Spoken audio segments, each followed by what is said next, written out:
ओम नमो भगवते वासुदेवाय नमः। नारायणाय विद्महे वासुदेवाय धीमहि तन्नो विष्णु प्रचोदयात्। स्वागत है आप सभी का मेरे YouTube चैनल पर। आज मैं आपको चतुर्थ मास के व्रत के नियम और देवसेनी एकादशी की कथा सुनाऊंगा। पूरी कथा को पूरे श्रवण से और मन लगा करके इस कथा को सुने, भगवान विष्णु का आशीर्वाद प्राप्त होगा। धर्मराज युधिष्ठिर ने कहा, ही केशव, आषाढ़ शुक्ल एकादशी का क्या नाम है? इस व्रत की क्या विधि है और किस देवता का पूजन किया जाता है? श्री कृष्ण भगवान कहने लगे, हे युधिष्ठिर, जिस कथा को ब्रह्मा जी ने नारद जी से कहा था वही मैं तुमसे कहता हूँ। एक समय नारद जी ने ब्रह्मा जी से यही प्रश्न किया था। तब ब्रह्मा जी ने उत्तर दिया कि हे नारद, तुमने कलयुगी जीवों के उद्धार के लिए बहुत ही उत्तम प्रश्न किया है, क्योंकि एकादशी व्रत सब व्रतों में श्रेष्ठ है। इस व्रत से समस्त पाप नष्ट हो जाते हैं और जो आदमी इस व्रत को नहीं करते वे नरकगामी होते हैं। इस व्रत के करने से भगवान विष्णु प्रसन्न होते हैं। इस एकादशी का नाम पद्मा तथा देवसेनी एकादशी है। अब मैं एक पौराणिक कथा सुनाता हूँ, ध्यान लगाकर सुनो। मानधाता नामक एक सूर्यवंशी राजा राज्य करता था। वह अत्यंत सत्यवादी, महान प्रतापी और चक्रवर्ती राजा था। अपनी प्रजा का पुत्र की तरह पालन करता। उसकी प्रजा धन्य धान्य से भरपूर और सुखी थी। एक समय उस राजा के राज्य में 3 वर्ष तक वर्षा न होने के कारण अकाल पड़ गया। प्रजा अन्न की कमी के कारण अत्यंत दुखी हो गई। अन्न न होने से राज्य में यज्ञ आदि भी बंद हो गई। एक दिन प्रजा राजा के पास जाकर कहने लगी, हे राजन, समस्त विश्व की सृष्टि का कारण वर्षा है। वर्षा के अभाव से अकाल पड़ गया है और अकाल से प्रजा मर रही है। इसलिए कोई ऐसा उपाय बताओ जिससे प्रजा का कष्ट दूर हो। राजा मानधाता कहने लगे कि आप लोग ठीक कह रहे हैं। वर्षा से ही अन्न उत्पन्न होता है और आप लोग वर्षा न होने के कारण अत्यंत दुखी हैं। मैं आप लोगों के दुख का कारण समझता हूँ। ऐसा कहकर राजा कुछ सेना साथ लेकर वन की तरफ चल दिए। वह अनेक ऋषियों के आश्रम में भ्रमण करता हुआ अंत में ब्रह्मा के पुत्र अंगरा ऋषि के आश्रम में जा पहुंचा। वहां राजा ने घोड़े से उतरकर अंगरा ऋषि को प्रणाम किया। मुनि ने राजा को आशीर्वाद देकर कुशल क्षेम के पश्चात उससे आश्रम में आने का कारण पूछा।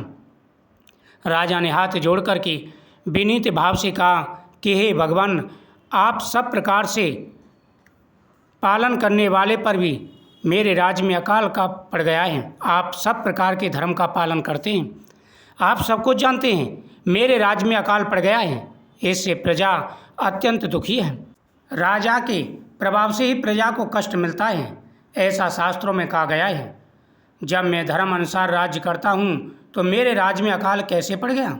मैं आपके पास इसी संदेह की निवृत्ति के लिए आया हूँ। कृपा करके मेरे संदेह का निवारण कीजिए, साथ ही प्रजा के कष्ट को दूर करने का कोई उपाय बताइए। इतनी बात सुनकर ऋषि कहने लगे, हे राजन, यह सतयुग सब युगों में उत्तम है। इसमें धर्म के चारों चरण सम्मिलित हैं, अर्थात इस युग में धर्म की सबसे बड़ी उन्नति है। लोग ब्रह्म की उपासना करते हैं और ब्राह्मणों को ही केवल वेद पढ़ने तथा तप करने का अधिकार है। परंतु आपके राज्य में एक शूद्र तपस्या कर रहा है। इसी दोष के कारण आपके राज्य में वर्षा नहीं हो रही है। इसलिए यदि आप प्रजा का भला चाहते हो तो शूद्र का वध कर दो। इस पर राजा कहने लगा, महाराज, मैं उस निरपराध तपस्या करने वाले शूद्र को किस प्रकार मार सकता हूँ? आप इस दोष से छूटने का कोई और उपाय बताइए। तब ऋषि कहने लगे, हे राजन, यदि तुम अन्य उपाय जानना चाहते हो तो सुनो। आषाढ़ मास के शुक्ल पक्ष की देवसेनी एकादशी का विधि पूर्वक व्रत करो। व्रत के प्रभाव से तुम्हारे राज्य में वर्षा होगी और प्रजा सुख पाएगी। इस एकादशी का व्रत सब सिद्धियों को देने वाला, उपद्रवों को शांत करने वाला, अतएव प्रजा सेवक तथा मंत्रियों सहित तुम इस व्रत को करो। मुनि के वचन सुनकर राजा ने अपने नगर में वापस आकर विधि पूर्वक एकादशी का व्रत किया। उस व्रत के प्रभाव से वर्षा हुई और प्रजा को सुख प्राप्त हुआ। अतः इस मास की एकादशी का व्रत सब मनुष्यों को करना चाहिए। यह व्रत इस लोक में भोग और परलोक में मुक्ति का देने वाला है। इसकी कथा पढ़ने व सुनने से मनुष्य को समस्त पाप का नाश हो जाता है। इस एकादशी को देवसेनी एकादशी भी कहते हैं। चतुर्थ मास का व्रत इसी एकादशी से प्रारंभ होता है। कुंती पुत्र युधिष्ठिर बोले, हे भगवान, देवसेनी का व्रत कैसे किया जाता है?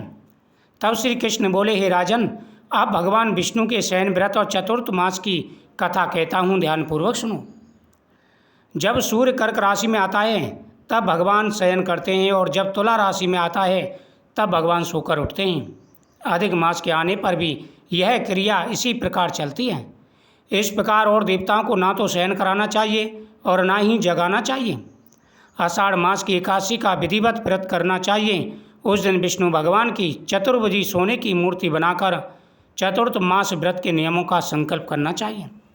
भगवान की मूर्ति को पीताम्बर पहनाकर सुंदर श्वेत शैया पर शयन करावे और धूप दीप नैवेद्य आदि से भगवान का पूजन करें। पंचामृत से स्नान आदि कराकर इस मंत्र को पढ़ें। हे हसीकेश, लक्ष्मी सहित मैं आपका पूजन करता हूँ। हे माधव, 4 मास तक आप शयन करें, मेरे इस व्रत को निर्विघ्न पूर्ण करें। इस प्रकार से विष्णु भगवान की स्तुति करके शुद्ध भाव से मनुष्य को दांतुन आदि के नियमों को ग्रहण करना चाहिए। विष्णु भगवान के व्रत को शुरू करने के 5 काल वर्णन किए गए हैं। देवसेनी एकादशी से यह व्रत किया जाता है। एकादशी, द्वादशी, पूर्णमासी, अष्टमी और कर्क की संक्रांति से व्रत प्रारंभ किया जाता है। कार्तिक शुक्ल द्वादशी को समाप्त कर दिया जाता है। इस व्रत के करने से समस्त पाप नष्ट हो जाते हैं। जो मनुष्य प्रति वर्ष इस व्रत को करते हैं वे सूर्य जैसे दीप्तियमान विमान पर बैठकर विष्णु लोक को जाते हैं। इस व्रत में गुरु तथा शुक्र उदय अस्त का विचार अवश्य करें। यदि सूर्य धन राशि के अंश में भी आ जाए तो यह तिथि पूर्ण समझी जाती है। जो स्त्री या पुरुष पवित्र होकर शुद्धता पूर्वक इस व्रत को करते हैं वे सब पापों से छूट जाते हैं। बिना संक्रांति मास, मल मास देवता और पितृ कार्यों में वर्जित है। आप इसका अलग अलग फल सुनो। जो मनुष्य प्रतिदिन मंदिर में झाड़ू देते हैं, जल से धोते हैं, गोबर से लीपते हैं, मंदिरों में रंग भरते हैं, उनको 7 जन्म तक ब्राह्मण की योनि मिलती है। जो मनुष्य चतुर्थ मास में भगवान को दूध, दही, घी, शहद और मिश्री आदि से स्नान कराते हैं तथा ब्राह्मणों को भूमि, स्वर्ण आदि दान देते हैं वे वैभवशाली होकर सुख भोगते हैं।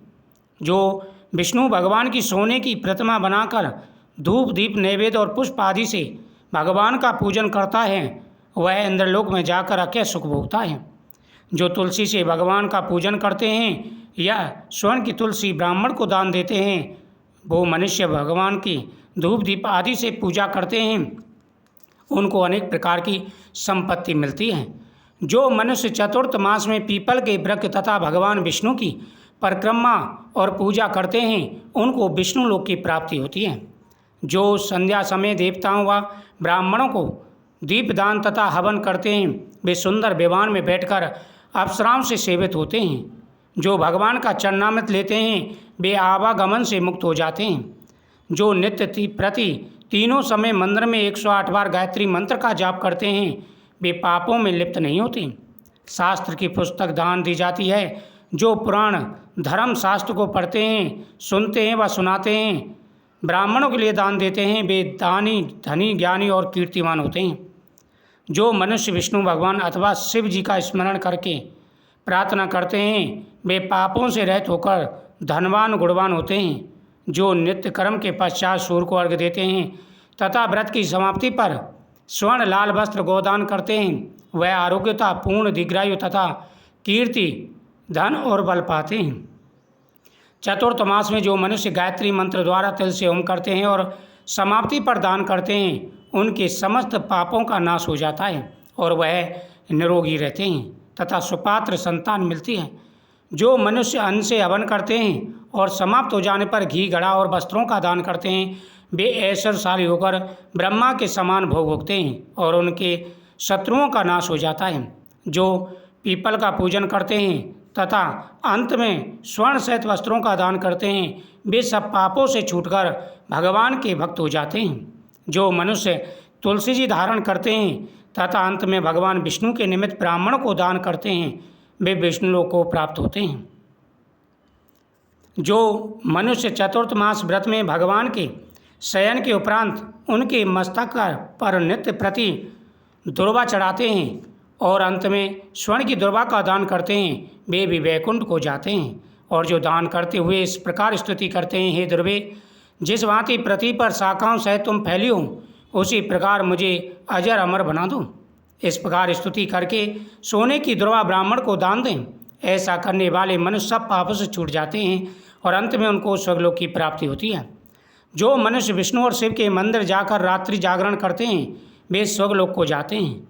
जो चतुर्थ मास व्रत में उत्तम ध्वनि वाला घंटा दान करते हैं, उनको यह प्रार्थना करनी चाहिए, हे भगवान, हे जगतपते, आप पापों का नाश करने वाले हैं।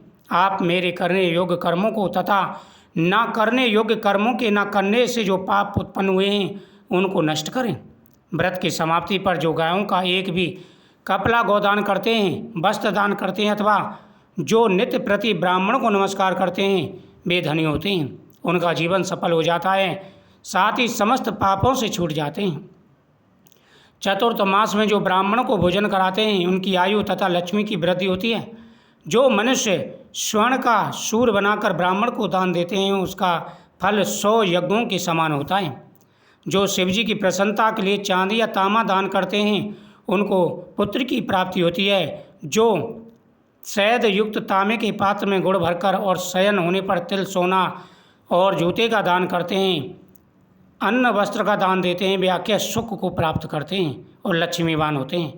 जो वर्षा ऋतु में गोपी चंदन दान करते हैं, वे भोग और मोक्ष को प्राप्त करते हैं। जो सूर्य और गणेश जी का पूजन करते हैं, वे उत्तम गति को प्राप्त करते हैं। जो चतुर्थ मास में भगवान का हवन करते हैं और शक्कर दान करते हैं, साथ ही उद्यापन करते हैं, उनके सब पाप नष्ट हो जाते हैं और उनको कीर्तिवान पुत्र की प्राप्ति होती है। उद्यापन की विधि है कि 4 फल या 8 फल वाले तांबे के 8 पात्र और 48 फल के एक तांबे के पात्र में शक्कर भरकर वस्त्र, फल, दक्षिणा सहित ब्राह्मणों के लिए दान देनी चाहिए। हे कुंती पुत्र, चतुर्थ मास व्रत करने वाला मनुष्य गंधर्व विद्या में निपुण और स्त्रियों का परम प्रिय होता है। जो मनुष्य चतुर्थ मास व्रत में ब्राह्मणों को फल, शाक आदि देते हैं, वे सुख और राजभोगी होते हैं। जो मनुष्य इस व्रत में प्रतिदिन सौंठ, मिर्च, पीपल, वस्त्र और दक्षिणा सहित दान करते हैं और व्रत के अंत में सोने की सौंठ, मिर्च आदि दान करते हैं, वे 100 वर्ष तक स्वर्ग में निवास करते हैं। जो मनुष्य बुद्धिमान ब्राह्मण को मोती दान करते हैं, वे कीर्ति को प्राप्त करते हैं। जो मनुष्य इस व्रत में तम्बाकू का दान करते हैं और पीना छोड़ देते हैं और अंत में लाल वस्त्र ब्राह्मण को देते हैं, वे अगले जन्म में सौंदर्यशाली, निरोग, बुद्धिमान, भाग्यवान तथा सुंदर वाणी वाले बनते हैं। तम्बाकू के दान से देवता प्रसन्न होकर अनंत धन देते हैं। जो स्त्री पुरुष इस व्रत में लक्ष्मी जी और पार्वती जी को प्रसन्न करने के लिए हल्दी का दान देते हैं, अंत में चांदी के पात्र में हल्दी रखकर देते हैं, ऐसी स्त्रियां अपने पति के साथ और पति अपनी स्त्रियों के साथ सुख भोगते हैं तथा सौभाग्य, अक्षय धन व सुपात्र संतान मिलती हैं। साथ ही वे देवताओं से भी पूजित होते हैं। जो शिव और पार्वती जी की प्रसन्नता के लिए ब्राह्मण, स्त्री तथा पुरुष का पूजन कर दक्षिणा, वस्त्र और स्वर्ण दान करते हैं, आरंभ में शिव जी की स्वर्ण प्रतिमा बनाकर दान देते हैं, बैल का दान करते हैं, उन्हें संपत्ति और कीर्ति दोनों प्राप्त होते हैं। जो मनुष्य फल का दान करते हैं और अंत में स्वर्ण देते हैं, उनके सब मनोरथ पूर्ण हो जाते हैं। जो मनुष्य चतुर्थ मास में प्रजापति का व्रत करते हैं और उनकी समाप्ति पर गोदान और ब्राह्मणों को भोजन कराते हैं, वे सब पापों से मुक्त होकर ब्रह्मलोक को जाते हैं। जो स्त्री जो वस्त्रों व बैलों के सहित हल्का दान एवं शाक, मूल और फलों का आहार करते हैं, वे विष्णुलोक को जाते हैं। जो मनुष्य केला या पलाश के पत्रों में भोजन करते हैं, कांसे के पात्र और वस्त्र दान करते हैं तथा तेल नहीं खाते, उनके समस्त पाप नष्ट हो जाते हैं।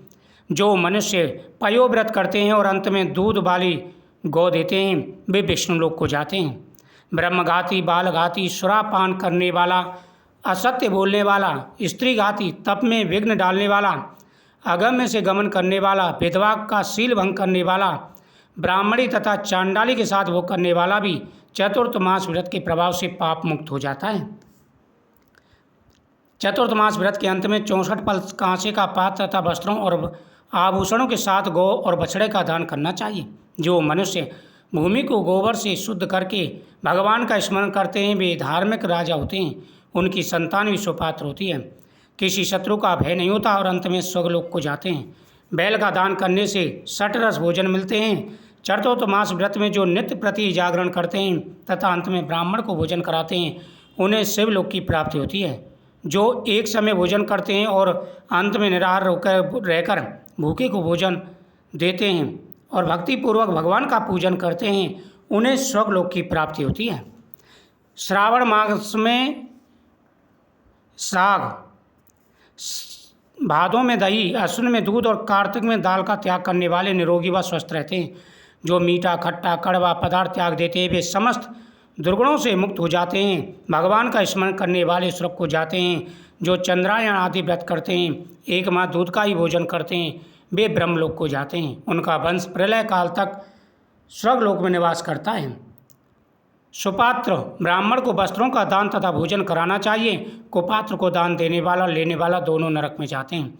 इस प्रकार से चतुर्थ मास के व्रत के नियमों का पालन करें। इस कथा का पूरा श्रवण करने से पूरे संपूर्ण दानों का फल प्राप्त हो जाता है। ओम नमो भगवते वासुदेवाय नमः।